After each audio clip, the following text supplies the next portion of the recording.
Андага мен сценарий жизнимди көрүп атыр. Жазгандымды, мен жазганымды. Кеше видео көрсөткөм офиста Пахангел мырзанын айткан.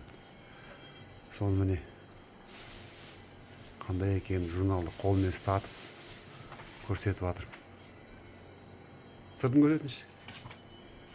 Міне осындай биздин ата мыйяныз осындай сценарий жизни, өмір сценариясы ғой. Өзіміздің біз болашағымызды көрмесек, болашағымызға арманымызды, мақсатымызды жазбасақ, біз қалай оған жетеміз?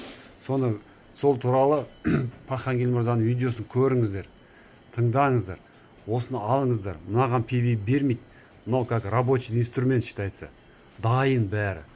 Соны алып өздеріңіз жазсаңыздар, жоспарларды. Сол кезде біз қалай тез жетуіміздің бәрі анық көрінеді. Бүкіл бизнес тренерлер, бүкіл әлемдегі коучтардың бәрі айтып жатыр. Сендер жазыңдар дейді. А бізді жазбайды. Поэтому мы топчемся. Жазу керек, оказывается. Қалай ойлайсың, Сағындық аға?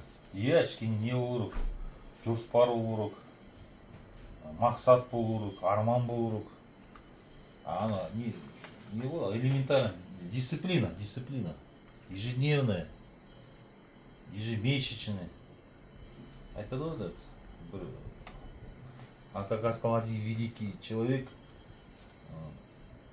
каждый день это титанический труд, ежедневный титанический труд, ежедневно.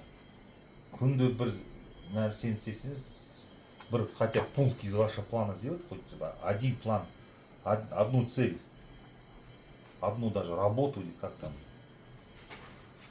Надо постепенно солдат. Үй бір күнде салынбайды ғой, сол сияқты. Үй бір жыл салынады, 2 жыл салынады, сол. Бірінші фундамент, сосын кірпіші бар, коммуникация, төбесі, сосын бақша, ворота, сөйтіп.